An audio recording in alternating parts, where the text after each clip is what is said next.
ಅಮೆರಿಕಾದಿಂದ ಜರ್ಮನಿಗೆ ಬಂದಿರುವ scientist doctor GIF ಬರ್ಟನ್ನೊಂದಿಗೆ ಈ ಚಿತ್ರ ಪ್ರಾರಂಭವಾಗುತ್ತೆ. ಏರ್ಪೋರ್ಟ್ನಿಂದ ಹೊರಬಂದು ರೈಲು ಹತ್ತಿ ಡ್ರೆಸ್ಡನ್ ಕಡೆ ಪ್ರಯಾಣಿಸ್ತಾನೆ. ರೈಲು ಕಿಟಕಿಯಿಂದ ಹೊರಗೆ ನೋಡ್ತಾ ತನ್ನ ಹಳೆಯ ನೆನಪುಗಳು, ವಿಶೇಷವಾಗಿ ಮಾಜಿ ಪತ್ನಿಯ ಜೊತೆಗಿನ ಕ್ಷಣಗಳು ಮನಸ್ಸಿನಲ್ಲಿ ಮರುಕಳಿಸ್ತವೆ.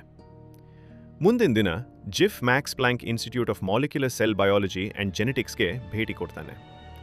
ಅಲ್ಲಿ institute director doctor Samuel Mead ಆತ್ಮೀಯವಾಗಿ ಸ್ವಾಗತಿಸಿ ಸಂಪೂರ್ಣ ಸೌಲಭ್ಯಗಳನ್ನು ತೋರಿಸ್ತಾನೆ. ಮಾತುಕತೆಯ ವೇಳೆ ಜಿಫ್ ಅವರನ್ನು ರಿಸರ್ಚ್ ಟೀಮ್ಗೆ ಸೇರಿಸಿಕೊಂಡಿರುವುದನ್ನು ತಿಳಿದು ಸ್ಯಾಮ್ಯುಯೆಲ್ ತುಂಬ ಖುಷಿಪಡ್ತಾನೆ.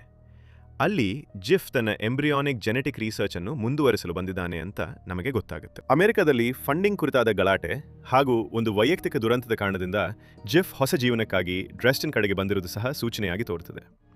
ನಂತರ ಡಾಕ್ಟರ್ ಸ್ಯಾಮ್ಯುಯೆಲ್ ಮೀಡ್ ಜಿಫ್ನನ್ನು ಮತ್ತೊಬ್ಬಳು ಸೈಂಟಿಸ್ಟ್ ರೆಬೆಕಾ ಬಳಿ ಕರೆದುಕೊಂಡು ಹೋಗುತ್ತಾನೆ. ಆಕೆ ಜಿಫ್ನ ಹಳೆಯ ಇಂಟರ್ನ್ ಆಗಿರ್ತಾಳೆ. ಇಬ್ಬರು ಬಹಳ ದಿನಗಳ ನಂತರ ಭೇಟಿಯಾದ ಸಂತೋಷದಲ್ಲಿ ನಗುತ್ತಾ ಹಳೆಯ ನೆನಪುಗಳನ್ನು ಹಂಚಿಕೊಳ್ತಾರೆ. ಹಾಲ್ವೇಯಲ್ಲಿ ನಡೆಯುವಾಗ ಜಿಫ್ ಅಕಸ್ಮಾತ್ ಜಾರೆಕ್ ನೋವಾಕ್ ಎಂಬ ಸೈಂಟಿಸ್ಟ್ ಅನ್ನು ಡಿಕ್ಕಿ ಹೊಡಿತಾನೆ. ಜಾರೆಕ್ ತನ್ನ ಕೈಯಲ್ಲಿ ಲ್ಯಾಬ್ ಇಲಿಗಳನ್ನು ಸಾಗಿಸುತ್ತಿರ್ತಾನೆ. ಸಣ್ಣ ಗೊಂದಲದ ನಂತರ ಇಬ್ಬರೂ ಪರಸ್ಪರ ಪರಿಚಯವಾಗ್ತಾರೆ. ಆ ರಾತ್ರಿ ಜಿಫ್ ತನ್ನ ಮಾಜಿ ಪತ್ನಿ ಸಾರಾ ಜೊತೆ ಫೋನ್ನಲ್ಲಿ ಮಾತನಾಡ್ತಾನೆ. ಆಕೆ ಈಗ ಬೇರೆ ಮದುವೆಯಾಗಿದ್ದಾಳೆ ಮತ್ತು ಪ್ರೆಗ್ನೆಂಟ್ ಕೂಡ ಆಗಿದ್ದಾಳೆ ಎಂದು ತಿಳಿದಾಗ ಜಿಫ್ ತುಂಬ ಬೇಜಾರು ಮಾಡ್ಕೋತಾನೆ. ಹೊರಗೆ ನಗುತ್ತಾ ಹ್ಯಾಪಿ ಫಾರ್ ಯು ಅಂತ ಹೇಳಿದ್ರು ಒಳಗೆ ಇನ್ನೂ ಆಕೆಯ ಮೇಲೆ ಪ್ರೀತಿ ಉಳಿದಿದೆ ಎಂಬುದು ಸ್ಪಷ್ಟವಾಗ್ತದೆ. ಅವನ ಮನಸ್ಸು ಹಳೆಯ ನೆನಪುಗಳಿಗೆ ತಿರುಗುತ್ತದೆ. ತಮ್ಮ ಆಗ ತಾನೇ ಹುಟ್ಟಿದ ಮಗು ಆಸ್ಪತ್ರೆಯಲ್ಲಿ ಅಸ್ವಸ್ಥವಾಗಿದ್ದಾಗ ಇಬ್ಬರೂ ಅನುಭವಿಸಿದ ಆ ನೋವು, ಆ ಅಶಾಂತಿ ಮತ್ತೆ ಅವನ ಕಣ್ಣು ಮುಂದೆ ಮೂಡ್ತದೆ. ಮುಂದಿನ ದಿನ ಇನ್ಸ್ಟಿಟ್ಯೂಟ್ನಲ್ಲಿ ನಡೆದ ಸಣ್ಣ ಕಾರ್ಯಕ್ರಮದಲ್ಲಿ ಸ್ಯಾಮ್ಯುಯೆಲ್ ಅಫಿಷಿಯಲಿ ಜಿಫ್ನನ್ನು ಸ್ವಾಗತಿಸಿ ಅವನ ಎಂಬ್ರಿಯಾನಿಕ್ ಡಿಫೆಕ್ಟ್ಸ್ ರಿಸರ್ಚ್ ಅಮೆರಿಕಾದ ಯೂನಿವರ್ಸಿಟಿಯಲ್ಲಿ ಪಡೆದ ಗೌರವವನ್ನು ಎಲ್ಲರ ಮುಂದೆ ಹೈಲೈಟ್ ಮಾಡ್ತಾನೆ. ನಂತರ ಜಿಫ್ ತನ್ನ ರಿಸರ್ಚ್ ಬಗ್ಗೆ ಭಾಷಣ ಮಾಡ್ತಾನೆ. ಅವನು ತನ್ನ ಮಗುವಿಗೆ ಅನ್ನೋನ್ ಜೆನೆಟಿಕ್ ಡಿಸಾರ್ಡರ್ನಿಂದ ನಿಯಂತ್ರಣವಿಲ್ಲದ ಟ್ಯೂಮರ್ ಬೆಳವಣಿಗೆ ಉಂಟಾಗಿ ಅದು ತುಂಬ ನೋವು ಹಾಗೂ ಜೀವಕ್ಕೆ ಅಪಾಯ ತಂದಿತ್ತು ಅಂತ ಎಕ್ಸ್ಪ್ಲೈನ್ ಮಾಡ್ತಾನೆ. ಆ ಸ್ಥಿತಿಗೆ ಅವನು ಬರ್ಟನ್ ಸಿಂಡ್ರೋಮ್ ಎಂದು ಹೆಸರಿಟ್ಟಿದ್ದಾನೆ ಮತ್ತು ಮಗು ಸತ್ತ ನಂತರ ತನ್ನ ಸಂಪೂರ್ಣ ರಿಸರ್ಚ್ ಅನ್ನು ಅದಕ್ಕೆ ಅರ್ಪಿಸಿದ್ದಾನೆ ಎಂಬುದನ್ನು ಭಾವನಾತ್ಮಕವಾಗಿ ಹಂಚಿಕೊಳ್ತಾನೆ. ಮಧ್ಯಾಹ್ನ ಊಟದ ಸಮಯದಲ್ಲಿ ಜಾರೆಕ್ ನೋವಾಕ್ ಜಿಫ್ಸ್ ಬಳಿ ಬಂದು ಅವನನ್ನು ಪರಿಚಯ ಮಾಡಿಕೊಂಡು ಜಿಫ್ನ ಕೆಲಸದ ದೊಡ್ಡ ಅಭಿಮಾನಿ ಅಂತ ಹೇಳಿ ಇಬ್ಬರು ಸಿಮಿಲರ್ ಫೀಲ್ಡಲ್ಲಿ ವರ್ಕ್ ಮಾಡ್ತಿದ್ದೀವಿ, ಅದಕ್ಕೆ ಒಟ್ಟಿಗೆ ರಿಸರ್ಚ್ ಮಾಡೋಣ ಅಂತ ಕೇಳ್ತಾನೆ. ಆದರೆ ಅಷ್ಟರಲ್ಲಿ ರೆಬೆಕಾ ಫೋನ್ ಮಾಡ್ತಾಳೆ. ಅವ್ರ ಮಾತುಕತೆ ಮಧ್ಯೆ ನಿಂತು ಹೋಗ್ತದೆ. ನಂತರ ಜಿಫ್ ಮತ್ತು ರೆಬೆಕಾ ಹೊರಗೆ ನಡೆದು ಹಳೆಯ ದಿನಗಳ ನೆನಪುಗಳನ್ನು ಹಂಚಿಕೊಂಡು ಇಬ್ಬರ ನಡುವೆ ಹಳೆಯ ಬಾಂಧವ್ಯ ಮತ್ತೆ ಜೀವಂತವಾಗುವಂತೆ ಕಾಣ್ತದೆ. ನಿನ್ನ ಕೆಲಸವನ್ನು ನಾನು ಇಷ್ಟು ವರ್ಷಗಳಿಂದ ಗಮನಿಸುತ್ತಿದ್ದೇನೆ, ನಿಮ್ಮ ಪೇಪರ್ಗಳು ನಾನು ತುಂಬ ಇಂಪ್ರೆಸ್ ಮಾಡಿವೆ ಅಂತ ಜಿಫ್ ಅಪ್ರಿಷಿಯೇಟ್ ಮಾಡ್ತಾನೆ. ಅಷ್ಟರಲ್ಲಿ ರೆಬೆಕಾ ನಾನೇ ನಿನ್ಗೆ ಇನ್ಸ್ಟಿಟ್ಯೂಟ್ಗೆ ರೆಫರ್ ಮಾಡಿದ್ದು ಅಂತ ಹೇಳಿ ಜಿಫ್ನನ್ನು ತನ್ನ ಲ್ಯಾಬ್ ಕರ್ಕೊಂಡು ಹೋಗ್ತಾಳೆ. ಅಲ್ಲಿ ಅವಳು ಆಕ್ಸಲಾಟಲ್ ಸಲಮ್ಯಾಂಡರ್ಗಳ ಮೇಲೆ ನಡೆಸ್ತಿರುವ ರಿಸರ್ಚ್ಗಳನ್ನು ತೋರಿಸಿ ಈ ಪ್ರಾಣಿಗಳು ಕಳೆದುಕೊಂಡ ಅಂಗಗಳನ್ನು ಮತ್ತೆ ಬೆಳೆಸ್ಕೊಳ್ಳುವ ಸಾಮರ್ಥ್ಯ ಹೊಂದಿವೆ, ಅದಕ್ಕೆ ಈಸ್ಟರ್ ಜೀನ್ ಅಂತ ಮುದ್ದು ಹೆಸರಿಟ್ಟಿದ್ದೀನಿ ಮತ್ತು ನಾನು ಈ ಪುನರುತ್ಪಾದನಾ ಶಕ್ತಿಯ ಕೆಲವು ಅಂಶಗಳನ್ನು ಸಸ್ತನಿಗಳ ಸೆಲ್ಗಳಲ್ಲಿ ಕಾಪಿ ಮಾಡಿದ್ದೇನೆ, ಆದರೆ ಇನ್ನೂ ಸಣ್ಣ ಮಟ್ಟಿಗೆ ಮಾತ್ರ ಸಾಧ್ಯವಾಗಿದೆ ಅಂತ ಎಕ್ಸ್ಪ್ಲೇನ್ ಮಾಡ್ತಾಳೆ. ಅದಾದಮೇಲೆ ನಾನು ಒಟ್ಟಿಗೆ ಕೆಲಸ ಮಾಡಿದ್ರೆ ಈ ಶಕ್ತಿಯನ್ನು ಇತರ ಪ್ರಾಣಿಗಳಿಗೆ, ಬಹುಶಃ ಮನುಷ್ಯರಿಗೂ ತಂದುಕೊಡ್ಬೋದು ಅಂತ ಅವಳ ಒಪಿನಿಯನ್ನ ಶೇರ್ ಮಾಡ್ಕೋತಾಳೆ. ಇದ್ರ ಬಗ್ಗೆ ಇನ್ನಷ್ಟು ಡಿಸ್ಕಸ್ ಮಾಡೋದಕ್ಕೆ ಈವ್ನಿಂಗ್ ಮನೆಗೆ ಬಂತ ಇನ್ವೈಟ್ ಮಾಡ್ತಾಳೆ. ಅದಕ್ಕೆ ಜಿಫ್ ಕೂಡ ಒಪ್ಕೋತಾನೆ. ಈವ್ನಿಂಗ್ ಜಿಫ್ ಒಂದು ವೈನ್ ಬಾಟಲ್ ಪರ್ಚೇಸ್ ಮಾಡಿ ರೆಬೆಕಾ ಮನೆಗೆ ಹೋಗುವಾಗ ದಾರಿಯಲ್ಲಿ ಜಾರೆಕ್ ಸಿಗ್ತಾನೆ ಮತ್ತು ಬಾ ನಿನ್ಗೆ ರೈಡ್ ಕೊಡ್ತೀನಿ ಅಂತ ಹೇಳ್ತಾನೆ. ಜಿಫ್ ಮೊದಲಿಗೆ ಜಾರೆಕ್ನ ರೈಡ್ ಆಫರ್ನ ನಿರಾಕರಿಸ್ತಾನೆ. ಆದರೆ ಜಾರೆಕ್ ಫೋರ್ಸ್ ಮಾಡಿ ಒತ್ತಾಯಿಸುತ್ತಿದ್ದಂತೆ ಕೊನೆಗೆ ಒಪ್ಪಿಕೊಂಡು ಕಾರ್ನಲ್ಲಿ ಕುಳಿತುಕೊಳ್ತಾನೆ. ಜಾರೆಕ್ ನೀನು ಎಲ್ಲಿಗೆ ಹೋಗ್ತಿದ್ಯಾ ಅಂತ ಕೇಳಿದಾಗ ಜಿಫ್ ತನ್ನ ಕೆಲಸದ ಬಗ್ಗೆ ಮಾತ್ರ ಹೇಳ್ತಾನೆ, ಆದರೆ ರೆಬೆಕಾ ಬಗ್ಗೆ ಏನೂ ಹೇಳೋದಿಲ್ಲ. ಆನ್ ದ ವೇ ಜಾರೆಕ್ ನಾವಿಬ್ಬರೂ ಒಂದೇ ಥರದವರು, ರಿಸ್ಕ್ ತಗೊಂಡು ಏನು ಬೇಕಾದರೂ ಮಾಡೋಕ್ಕೆ ರೆಡಿ ಅಂತ ಹೇಳಿ ಅವನು ತನ್ನ ವೈರಲ್ ವೆಕ್ಟರ್ ಐಡಿಯಾನ ಶೇರ್ ಮಾಡ್ಕೋತಾನೆ. ಸೊಳ್ಳೆಗಳು ಯೂಶಲಿ ಮೆಲೇರಿಯಾದಂತಹ ರೋಗಕಾರಕಗಳನ್ನು ಹರಡ್ತವೆ. ನಾವು ಅದನ್ನು ಜೆನೆಟಿಕ್ಲಿ ಮಾಡಿಫೈ ಮಾಡಿ ಅವು ಮನುಷ್ಯರಿಗೆ ಕಚ್ಚಿಸಿದ್ರೆ ವ್ಯಾಕ್ಸಿನ್ಸ್ ಅಥವಾ ಆ್ಯಂಟಿಜೀನ್ಸ್ ಡೈರೆಕ್ಟಾಗಿ ಬಾಡಿಗೆ ಹೋಗುತ್ತೆ. ಮತ್ತು ನಾವಿದನ್ನ ಆಫ್ರಿಕಾನಲ್ಲಿ ಟ್ರೈ ಮಾಡಬೇಕು, ಯಾಕಂದರೆ ಅಲ್ಲಿ ಜನಗಳು ಯಾವಾಗಲೂ ಸೊಳ್ಳೆಯಿಂದ ಕಟ್ಸ್ಕೊಳ್ತಾನೆ ಇರ್ತಾರೆ ಅಂತ ಹೇಳ್ತಾನೆ. ಆದರೆ ಜಿಫ್ ಇದನ್ನ ತುಂಬ ಅನ್ಎಥಿಕಲ್ ಅಂತ ಫೀಲ್ ಆಗಿ ತಕ್ಷಣ ಕಾರ್ನಿಂದ ಇಲ್ದು ಹೋಗ್ತಾನೆ.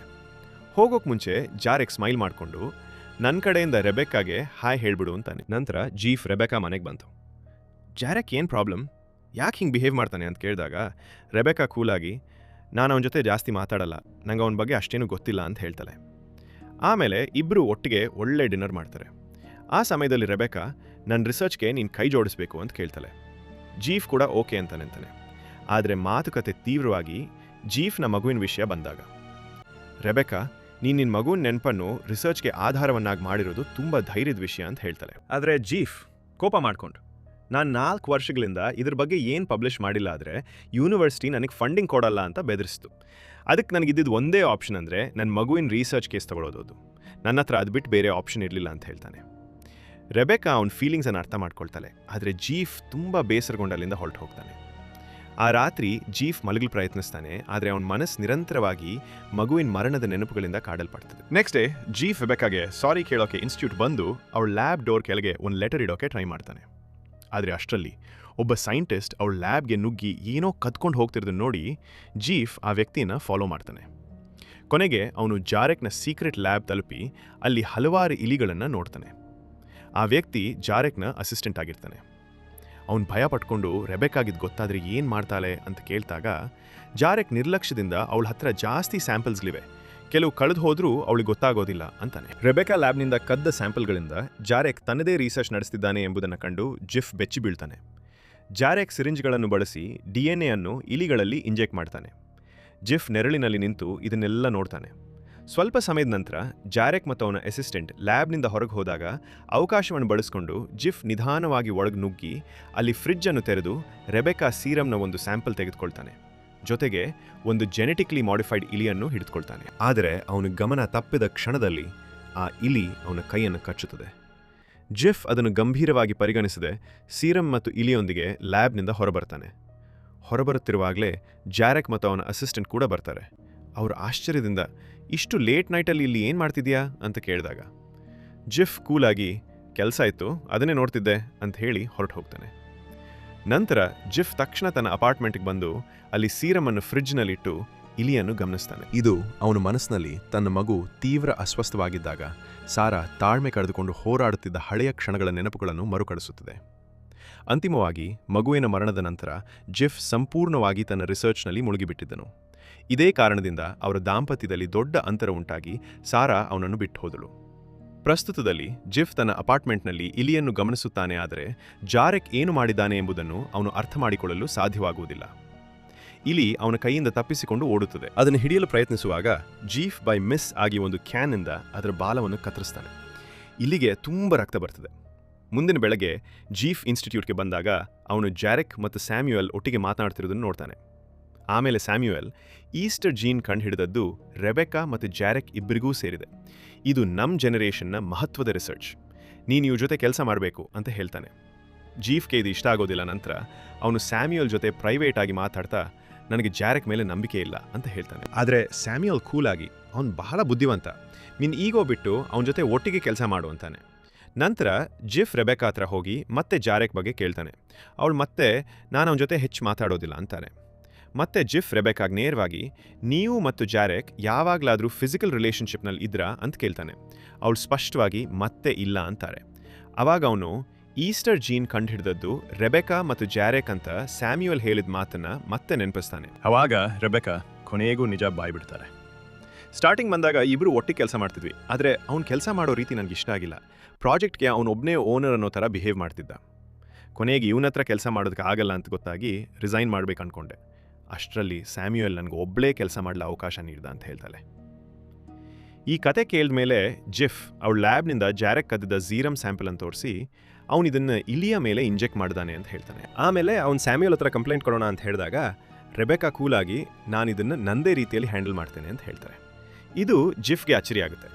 ನಂತರ ಜಿಫ್ ಹೊರಗೆ ಹೋಗಿ ಸಿಗರೇಟ್ ಸೇದುವಾಗ ಅವನ ಮನಸ್ಸು ಮತ್ತೆ ಹಳೆಯ ನೆನಪುಗಳಿಗೆ ತಿರುಗುತ್ತೆ. ತನ್ನ ಮಗು ಆಸ್ಪತ್ರೆಯಲ್ಲಿದ್ದಾಗ ಅವನ ದೇಹವು ದೊಡ್ಡ ದೊಡ್ಡ ಟ್ಯೂಮರ್ಗಳಿಂದ ಆವರಿಸಿಕೊಂಡಿತ್ತು. ಡಾಕ್ಟರ್ಸ್ಗಳಿಗೆ ಏನಾಗುತ್ತಿದೆ ಅಂತ ಅರ್ಥ ಮಾಡಿಕೊಳ್ಳಲು ಸಾಧ್ಯವಾಗುತ್ತಿರಲಿಲ್ಲ. ಪ್ರಸ್ತುತದಲ್ಲಿ ಜೀಫ್, ರೆಬೆಕಾ ಮತ್ತು ಜಾರೆಕ್ ನಡುವೆ ನಡೆದ ಜಗಳ ನೋಡಿದ ಮೇಲೆ ಈ ಇಬ್ಬರು ಏನೋ ಮಾಡ್ತಾರೆ ಅಂತ ಅನ್ಕೊಂಡು ಮನೆಗೆ ಹೋದ್ಮೇಲೆ ಈಸ್ಟರ್ ಜೀನ್ ಸೀರಮನ್ನು ಇಲಿಗೆ ಕೊಟ್ಟರೆ ಬೇಗ ರಿಕವರಿ ಆಗ್ಬೋದು ಅಂದ್ಕೊಂಡು ಇಂಜೆಕ್ಟ್ ಮಾಡ್ತಾನೆ. ಅಷ್ಟರಲ್ಲಿ ಡೋರ್ ಬೆಲ್ ರಿಂಗ್ ಆಗುತ್ತೆ. ಬಾಗಿಲು ತೆರೆದಾಗ ಅಲ್ಲಿ ರೆಬೆಕಾ ಸ್ವಲ್ಪ ಡ್ರಿಂಕ್ಸ್ ಮಾಡೋ ಥರ ಕಾಣ್ತಾಳೆ. ಅವಳು ನಗುತ್ತಾ, ಬಾ ಒಂದು ಕಾಸ್ಟ್ಯೂಮ್ ಪಾರ್ಟಿಗೆ ಹೋಗೋಣ, ಸ್ವಲ್ಪ ಮನಸ್ಸು ಹಗುರವಾಗಲಿ ಅಂತ ಇನ್ವೈಟ್ ಮಾಡ್ತಾಳೆ. ಜೀಫ್ ಮೊದಲಿಗೆ ನನ್ನ ಕೆಲಸ ಇದೆ ಆಗಲ್ಲ ಅಂತಾನೆ, ಆದರೆ ಅವಳು ತುಂಬ ಫೋರ್ಸ್ ಮಾಡಿದಾಗ ಒಪ್ಕೋತಾನೆ. ಪಾರ್ಟಿಗೆ ರೆಡಿ ಆಗುವಾಗ ರೆಬೆಕಾ ಜಿಫ್ಗೆ ಮೇಕಪ್ ಮಾಡ್ತಾಳೆ. ಅವಳಿಗೆ ಜಾರೆಕ್ ನೀನು ರಿಸರ್ಚ್ ಮಾಡಿರೋದನ್ನು ಕದ್ದು ಇಲಿಗಳ ಮೇಲೆ ಏನೋ ಮಾಡ್ತಿದ್ದಾನೆ ಅಂತ ಮತ್ತೆ ಹೇಳ್ತಾನೆ. ಆದರೆ ರೆಬೆಕಾ ಕೂಲಾಗಿ, ನಾನು ಅದನ್ನೇ ಹ್ಯಾಂಡಲ್ ಮಾಡ್ತಾ ಇದ್ದೀನಿ, ಇವಾಗ ಕೆಲಸದ ಬಗ್ಗೆ ಮಾತಾಡಬೇಡ, ಸ್ವಲ್ಪ ನಾರ್ಮಲ್ ವ್ಯಕ್ತಿ ಥರ ಬಿಹೇವ್ ಮಾಡು ಅಂತಾಳೆ. ಆ ಮೂಮೆಂಟಲ್ಲಿ ರೆಬೆಕಾ ಅಕಸ್ಮಾತ್ ಜಿಫ್ ಕಡೆ ಆಕರ್ಷಿತಲಾಗಿ ಅವನಿಗೆ ಕಿಸ್ ಮಾಡ್ತಾಳೆ. ಜಿಫ್ ಕೂಡ ಕ್ಷಣಕಾಲ ಪ್ರತಿಕ್ರಿಯಿಸ್ತಾನೆ, ಆದರೆ ತಕ್ಷಣ ಸ್ಟಾಪ್ ಮಾಡ್ತಾನೆ. ರೆಬೆಕಾ, ನಾನೀಗ ನಿನ್ನ ಇಂಟರ್ನಲ್ಲ, ನಾವು ಏನು ಬೇಕಾದರೂ ಮಾಡ್ಬೋದು ಅಂದಾಗ, ಜಿಫ್, ನಾನಿಲ್ಲಿಗೆ ಬಂದಿರೋದು ಬರೀ ಕೆಲಸ ಮಾಡೋದಕ್ಕಷ್ಟೇ, ನೀನು ನೋಡೋಕ್ಕೆ ತುಂಬ ಚೆನ್ನಾಗಿದ್ದೀಯ, ಆದರೆ ನನಗೆ ನಿನ್ನ ಮೇಲೆ ಫೀಲಿಂಗ್ಸ್ ಇಲ್ಲ ಅಂತಾನೆ. ಇದನ್ನು ಕೇಳಿ ರೆಬೆಕಾ ತುಂಬ ಬೇಜಾರು ಮಾಡ್ಕೋತಾಳೆ. ಆಮೇಲೆ ಕೋಪದಿಂದ ಬಟ್ಟೆ ಹಾಕೋ ಹೊರಗಡೆ ಹೋಗೋಣ ಅಂತ ಹೇಳ್ತಾಳೆ. ಮುಂದಿನ ದೃಶ್ಯದಲ್ಲಿ ಇಬ್ಬರು ಕಾಸ್ಟ್ಯೂಮ್ ಪಾರ್ಟಿಗೆ ಹೋಗ್ತಾರೆ. ಅಲ್ಲಿ ಅವ್ರ ಜೊತೆ ಕೆಲಸ ಮಾಡೋ ಸ್ವಲ್ಪ ಜನ ಕೂಡ ಬಂದಿರ್ತಾರೆ. ರೆಬೆಕಾ ಡ್ಯಾನ್ಸ್ ಮಾಡ್ತಾ ಎಂಜಾಯ್ ಮಾಡ್ತಾಳೆ. ಆದರೆ ಜೀಫ್ ಮನಸ್ಸಿನಲ್ಲಿ ತುಂಬ ಡಿಸ್ಟ್ರಾಟ್ ಆಗಿ ಸಂಪೂರ್ಣವಾಗಿ ಬೇರೆ ವಿಚಾರಗಳಲ್ಲಿ ಮುಳುಗಿರ್ತಾನೆ. ಪಾರ್ಟಿ ಮಧ್ಯೆ ಜೀಫ್ ಬಾರ್ ಕಡೆ ಹೋಗಿ ಡ್ರಿಂಕ್ಸ್ ತಗೊಳ್ತಿರುವಾಗ ಜಾರೆಕ್ ಮತ್ತು ರೆಬೆಕಾ ಮತ್ತೆ ಮಾತಾಡ್ತಿರೋದು ಕಣ್ಣಿಗೆ ಬೀಳ್ತದೆ. ಇಬ್ಬರು ಯಾವುದೋ ವಿಷಯದ ಬಗ್ಗೆ ಸೀರಿಯಸ್ ಆಗಿ ಡಿಸ್ಕಸ್ ಮಾಡ್ತಿರೋ ಥರ ಕಾಣಿಸ್ತಾರೆ. ಆಮೇಲೆ ಜೀಫ್ ಜಾರೆಕ್ನನ್ನು ಫಾಲೋ ಮಾಡಿ ಬಾತ್ರೂಮ್ಗೆ ಹೋಗ್ತಾನೆ. ಅಲ್ಲಿ ಜಾರೆಕ್ ನೇರವಾಗಿ ನಾನು ಇಲಿಯನ್ನ ವಾಪಸ್ ಕೊಡು ಅಂತ ಕೇಳ್ತಾನೆ. ಅದಕ್ಕೆ ಜಿಫ್ ಕೋಪದಿಂದ, ನೀನು ರೆಬೆಕಾ ಮಾಡಿರೋ ರಿಸರ್ಚ್ ಕದ್ದಿರೋದನ್ನು ನಾನು ಸ್ಯಾಮ್ಯಲ್ಗೆ ಹೇಳ್ತೀನಿ ಅಂತಾನೆ. ಜಾರೆಕ್ ಕೂಲಾಗಿ, ಸರಿ ಹೋಗಿ ಹೇಳ್ಕೊ, ಫಾರ್ಮುಲಾ ಸಕ್ಸಸ್ ಆದಮೇಲೆ ಅದಕ್ಕೆ ಯಾರು ಹೆಲ್ಪ್ ಮಾಡಿದ್ರು ಅಂತ ಮ್ಯಾಟ್ರ್ ಆಗಲ್ಲ, ಅದನ್ನು ಯಾರು ಕಂಡು ಹಿಡಿದ್ರು ಅಂತ ಮಾತ್ರ ಮ್ಯಾಟ್ರ್ ಆಗುತ್ತೆ ಅಂತಾನೆ. ಆಮೇಲೆ ಜಿಫ್, ನೀನು ಇಲಿಯಾ ಮೇಲೆ ಇಂಜೆಕ್ಟ್ ಮಾಡಿದ್ಯಾ, ಅದು ಯಾವ ಬೇಸಿಸ್ ಮೇಲೆ ಮಾಡಿದ್ಯಾ ಹೇಳು ಅಂತ ಕೇಳ್ತಾನೆ. ಅದಕ್ಕೆ ಜಾರೆಕ್ ನಗುತ್ತಾ, ಅದನ್ನು ನನ್ನ ರಿಸರ್ಚ್ ಪೇಪರ್ ಪಬ್ಲಿಷ್ ಆದಮೇಲೆ ಓದು ಅಂತಾನೆ. ಇದರಿಂದ ಇಬ್ಬರ ನಡುವೆ ಜಗಳ ಶುರು ಆಗುತ್ತೆ. ಜಗಳದ ಮಧ್ಯೆ ಜಿಫ್ನ ತಲೆ ಕನ್ನಡಿಗೆ ಹೊಡೆದು ಅವನ ತಲೆಯಿಂದ ರಕ್ತ ಹರಿಯುತ್ತೆ. ಕೊನೆಗೆ ಜಾರೆಕ್ ಅವನನ್ನು ಬಿಟ್ಟು ಹೋಗ್ಬಿಡ್ತಾನೆ. ಪಾರ್ಟಿ ಮುಗಿದ ಮೇಲೆ ಜಿಫ್ನ ಗಾಯ ನೋಡಿದ ರೆಬೆಕಾ ಏನಾಯ್ತು ಅಂತ ಕೇಳ್ತಾಳೆ. ಆಮೇಲೆ ಅವಳು ಅವನನ್ನು ತನ್ನ ಮನೆ ಕರ್ಕೊಂಡು ಹೋಗಿ ಗಾಯವನ್ನು ಕ್ಲೀನ್ ಮಾಡಿ ಬ್ಯಾಂಡೇಜ್ ಹಾಕ್ತಾಳೆ. ಅಲ್ಲಿ ಜಿಫ್ಗೆ ಒಂದು ವಿಷನ್ ಕಾಣಿಸುತ್ತೆ. ಅವನ ಮಾಜಿ ಪತ್ನಿ ಸಾರಾ ಬಾಟಬ್ನಲ್ಲಿ ಕೂತಿರ್ತಾಳೆ. ಅವಳು ಗರ್ಭಿಣಿ ಆಗಿರುವಂತೆ ತೋರ್ತದೆ. ಜೀಫ್ ಅವಳ ಹತ್ರ ಹೋಗೋಕೆ ಟ್ರೈ ಮಾಡ್ತಾನೆ, ಆದರೆ ಅವಳು ತುಂಬ ಡಿಸ್ಟ್ರಾಟ್ ಆಗಿ ತನ್ನ ಜೀವವನ್ನು ಕೊನೆಗೊಳಿಸಲು ಬಯಸುವಂತೆ ಕಾಣ್ತಾಳೆ. ಜೀಫ್ ಅವಳನ್ನು ಮುಳುಗುವುದರಿಂದ ರಕ್ಷಿಸಲು ಯತ್ನಿಸುತ್ತಿದ್ದಾಗ ಅಕಸ್ಮಾತ್ ಅವನ ತಲೆಯ ಗಾಯದಿಂದ ಬಿಳಿ ಇಲಿಗಳು ಹೊರಬರ್ತವೆ. ಅಷ್ಟರಲ್ಲಿ ಜೀಫ್ ಬೆಚ್ಚಿ ಬಿದ್ದು ಎಚ್ಚರವಾಗ್ತಾನೆ. ಅದು ಕೇವಲ ಕೆಟ್ಟ ಕನಸಾಗಿರುತ್ತದೆ. ಅವನು ಇನ್ನೊಂದು ರೂಮ್ನಲ್ಲಿ ಮಲಗಿದ್ದ ರೆಬೆಕಾ ಹತ್ರ ಹೋಗಿ ಅವಳನ್ನು ಎಬ್ಬಿಸಿ ಕಿಸ್ ಮಾಡ್ತಾನೆ. ಅಚ್ಚರಿಗೊಂಡ ರೆಬೆಕಾ ಕೂಡ ಪ್ರತಿಕ್ರಿಯಿಸಿ ಇಬ್ಬರೂ ಕೊನೆಗೆ ಒಟ್ಟಿಗೆ ಪ್ರೀತಿಯಲ್ಲಿ ಮುಳುಗ್ತಾರೆ. ಬೆಳಗ್ಗೆ ಜೀಫ್ ರೆಬೆಕಾ ಅಪಾರ್ಟ್ಮೆಂಟ್ನಲ್ಲಿ ಅವಳ ಹಳೆಯ ಕೆಲಸ ಮತ್ತು ಪಬ್ಲಿಷ್ಡ್ ರಿಸರ್ಚ್ಗಳ ಬಗ್ಗೆ ಇದ್ದ ಫೈಲ್ಸ್ಗಳನ್ನು ನೋಡಿ ಓದೋಕೆ ಸ್ಟಾರ್ಟ್ ಮಾಡ್ತಾನೆ. ಅವಳು ಅದನ್ನು ನೋಡಿದಾಗ ಕೋಪ ಮಾಡಿಕೊಂಡು, ನನ್ನ ಪರ್ಮಿಷನ್ ಇಲ್ಲದೆ ನನ್ನ ವಸ್ತುಗಳನ್ನು ನೋಡಬೇಡ ಅಂತಾಳೆ. ಅದಕ್ಕೆ ಜೀಫ್, ನಾನು ನಿನ್ನನ್ನು ಜಾರೆಕ್ ಜೊತೆ ತುಂಬ ಸರಿ ನೋಡ್ತೇನೆ, ನಿಮ್ಮಿಬ್ಬರ ಮಧ್ಯೆ ಏನೋ ನಡೀತಿದೆ ಅಂತಾನೆ. ಇದು ರೆಬೆಕಾಗೆ ಇನ್ನಷ್ಟು ಕೋಪ ತರದೆ. ಕೊನೆಗೆ ಅವಳು, ಹೌದು, ಸ್ವಲ್ಪ ವರ್ಷಗಳ ಹಿಂದೆ ಜಾರೆಕ್ ಜೊತೆ ಲಿವ್ ಇನ್ ಇದ್ದೆ, ಆದರೆ ಇವಾಗ ಅವನ ಜೊತೆ ಕಾಂಟ್ಯಾಕ್ಟ್ ಇಲ್ಲ ಅಂತ ಒಪ್ಕೋತಾರೆ. ಆಮೇಲೆ ನಿನ್ನೆ ನೈಟ್ ನಾವು ಜೊತೆ ಇದ್ದಾಗ ನೀನು ನನ್ನ ಸಾರಾ ಅಂತ ಕರೆದೆ, ಅದನ್ನ ನೋವಾಯಿತು ಅಂತಾಳೆ. ಅದಕ್ಕೆ ಜಿಫ್ ತಕ್ಷಣ, ನಾನು ಭ್ರಮೇಲಿದೆ, ಏನು ಹೇಳಿದೆ ಅಂತ ಗೊತ್ತಿಲ್ಲ, ಆದರೆ ನೀನು ಅದೇಗೆ ಜಾರೆಕ್ ಅಂತ ಒಬ್ಬ ವಿಚಿತ್ರ ವ್ಯಕ್ತಿ ಜೊತೆ ಲಿವ್ ಇನ್ ಇದ್ದೆ ಅಂತ ವಾಪಸ್ ಅವಳಿಗೇನೆ ಬೈತಾನೆ. ಅದಕ್ಕೆ ರೆಬೆಕಾ, ನೀನು ನನ್ನ ವರ್ಷಗಳ ಹಿಂದೆ ಬಿಟ್ಟು ಹೋದಿಯಲ್ಲ, ಅವಾಗ ಇಲ್ದಿರೋ ಕಾಳಜಿ ಇವಾಗ ಹೇಗೆ ಬಂತು ಅಂತ ಕೇಳ್ತಾಳೆ. ಇದರರ್ಥ ಜಿಫ್ ಮತ್ತು ರೆಬೆಕಾ ಹಲವು ವರ್ಷಗಳ ಹಿಂದೆ ಅವಳು ಅವನ ಸ್ಟೂಡೆಂಟ್ ಆಗಿದ್ದಾಗಲೇ ಅಫೇರ್ ಇಟ್ಕೊಂಡಿದ್ರು. ಆದರೆ ಜೀಫ್ ಅವಳಿಗೆ ತನ್ನ ಹೆಂಡತಿಯನ್ನು ಬಿಟ್ಟು ನಿನ್ನ ಹತ್ರ ಬರ್ತೀನಿ ಅಂತ ಪ್ರಾಮಿಸ್ ಮಾಡಿದ್ದ, ಆದರೆ ಇಂದಿಗೂ ಬರಲಿಲ್ಲ. ಆಮೇಲೆ ರೆಬೆಕಾ ಕೋಪದಿಂದ ಅವನನ್ನು ತನ್ನ ಅಪಾರ್ಟ್ಮೆಂಟ್ನಿಂದ ಹೊರಟೋಗು ಅಂತಾಳೆ. ಬೇಜಾರಾಗಿರೋ ಜೀಫ್ ತನ್ನ ಹಳೆ ಹೆಂಡತಿಗೆ ಕಾಲ್ ಮಾಡ್ತಾನೆ. ಆದರೆ ಅವಳು ಹೊಸ ಗಂಡ ಕಾಲ್ ಪಿಕ್ ಮಾಡಿ ಮಾತಾಡಿದಾಗ ಜೀಫ್ ಕೋಪ್ ಮಾಡಿಕೊಂಡು ನನ್ನ ಹೆಂಡತಿಗೆ ಫೋನ್ ಕೊಡು ಅಂತ ಕೂಗಾಡ್ತಾನೆ. ಆಮೇಲೆ ಜೀಫ್ ಅವನ ಅಪಾರ್ಟ್ಮೆಂಟ್ ಬಂದಾಗ ಬಾಗ್ಲು ಈಗಾಗಲೇ ಓಪನ್ ಆಗಿರೋದನ್ನು ನೋಡಿ ಶಾಕ್ ಆಗ್ತಾನೆ. ಒಳಗೆ ಬಂದಾಗ ಅವನ ಮನೆ ಸಂಪೂರ್ಣವಾಗಿ ಕಳ್ಳತನ ಆಗಿರೋದನ್ನು ನೋಡಿ ಇದು ಜಾರೆಕ್ ಕೆಲಸ ಅಂತ ಅನ್ಕೋತಾನೆ. ಆದರೆ ಲಕಿಲಿ ಜಾರೆಕ್ಕೆ ಇಲಿ ಸಿಕ್ಕಿರಲ್ಲ. ಜೀಫ್ ಇಲಿಯನ್ನು ನೋಡ್ತಾನೆ. ಅದ್ರ ಬಾಲ ಮತ್ತೆ ಮೊದಲಿನ ಥರ ಬೆಳೆದಿರುತ್ತೆ ಮತ್ತು ಗಾಯ ಕಂಪ್ಲೀಟ್ ಆಗಿ ವಾಸಿ ಆಗಿರುತ್ತೆ. ಆದರೆ ಅದರ ಮೈ ಮೇಲೆ ತುಂಬ ಟ್ಯೂಮರ್ಗಳು ಬಂದಿರುತ್ತೆ. ಇದರರ್ಥ ಜಾರೆಕ್ ಇಲಿಯ ಜೆನೆಟಿಕ್ಸನ್ನು ಬದಲಾಯಿಸಿದ್ದಾನೆ ಮತ್ತು ಈ ಬದಲಾವಣೆ ವೈರಲ್ ವೆಕ್ಟರ್ ಮೂಲಕ ಪ್ರೇರಿತವಾಗಿದೆ ಅನ್ನೋದು ಜೀಫ್ಗೆ ಗೊತ್ತಾಗುತ್ತೆ. ಮತ್ತು ಈ ಟಾಪಿಕ್ ಬಗ್ಗೆ ಜಾರೆಕ್ ಫಸ್ಟ್ ಟೈಮ್ ಮೀಟ್ ಅದಾಗಲೇ ಹೇಳಿದ್ದ. ಜೀಫ್ ತನ್ನ ತಲೆಯ ಗಾಯ ಸಂಪೂರ್ಣವಾಗಿ ಗುಣವಾಗಿರೋದನ್ನು ಗಮನಿಸ್ತಾನೆ. ಆದರೆ ಈಗ ಅವನ ಮುಖದ ಮೇಲೆ ಟ್ಯೂಮರ್ಗಳು ಬೆಳೆಯಲು ಆರಂಭವಾಗ್ತದೆ. ಕೋಪಗೊಂಡ ಜೆಫ್ ತಕ್ಷಣವೇ ಇನ್ಸ್ಟಿಟ್ಯೂಟ್ಗೆ ಹೋಗಿ ರೆಬೆಕಾಗೆ ಸಾರಿ ಕೇಳಿ ನನಗೆ ನಿನ್ನ ಸಹಾಯ ಬೇಕು ಅಂತಾನೆ. ರೆಬೆಕಾ ಕೋಪದಲ್ಲಿರ್ತಾಳೆ, ಆದರೆ ಜಿಫ್ ಬೇಡ್ಕೊಂಡಾಗ ಅವಳು ಕೇಳೊಪ್ತಾಳೆ. ಅವನು ಅವಳನ್ನು ಲ್ಯಾಬ್ಗೆ ಕರೆದುಕೊಂಡು ಹೋಗಿ ನನ್ನ ಬ್ಲಡ್ ಟೆಸ್ಟ್ ಮಾಡು, ನನಗೆ ಇಲಿ ಕಚ್ಚಿದೆ, ನಾನು ವೈರಸ್ನಿಂದ ಇನ್ಫೆಕ್ಟ್ ಆಗಿದ್ದೀನಿ ಅಂತ ಹೇಳ್ತಾನೆ.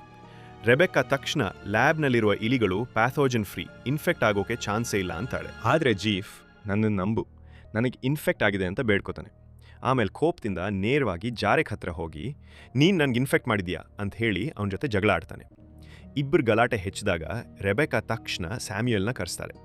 ಸ್ಯಾಮ್ಯುಯಲ್ ಗಲಾಟೆ ನಿಲ್ಸಲು ಬಂದು ಇಲ್ಲಿ ಏನಾಗ್ತಿದೆ ಅಂತ ಕೇಳ್ತಾನೆ.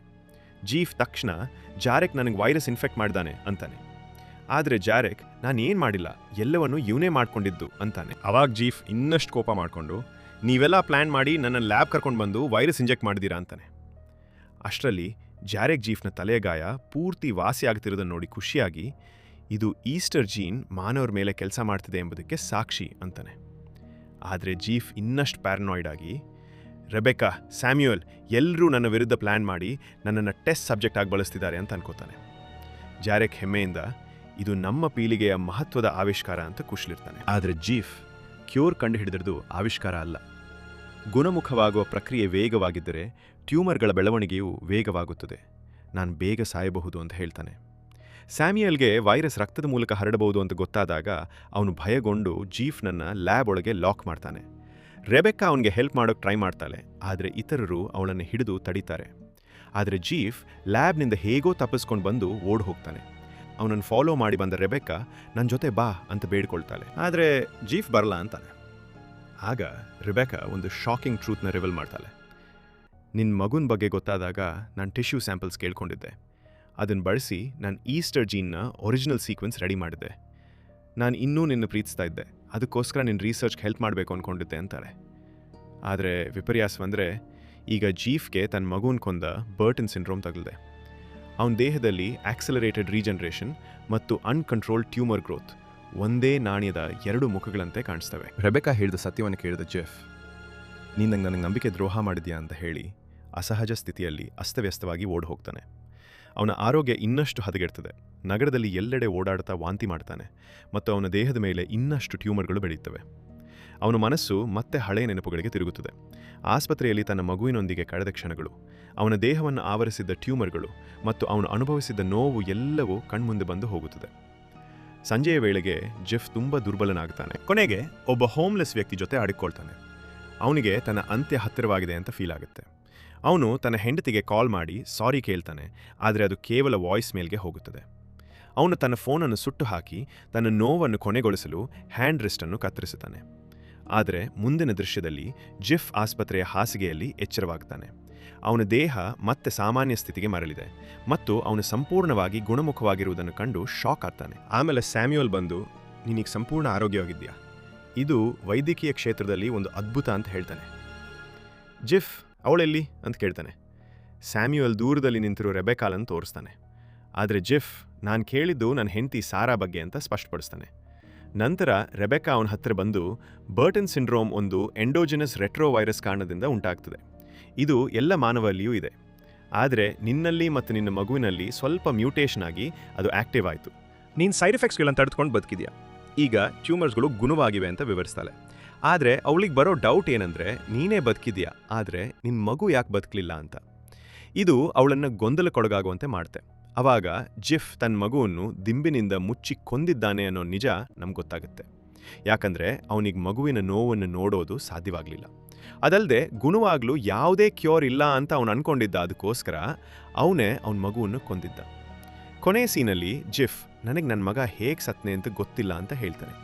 ಆದರೆ ರೆಬೆಕ್ಕಾ ಜೆಫ್ ಬಿಹೇವ್ ಮಾಡ್ತಿರೋ ರೀತಿ ನೋಡಿ ಆ ಸತ್ಯವನ್ನು ತಿಳ್ಕೊಂಡು ಕಣ್ಣೀರು ಹಾಕ್ತಾನೆ. ಕೊನೆಯದಾಗಿ ವಿಡಿಯೋ ನೋಡೋದಕ್ಕೆ ತುಂಬ ಧನ್ಯವಾದಗಳು.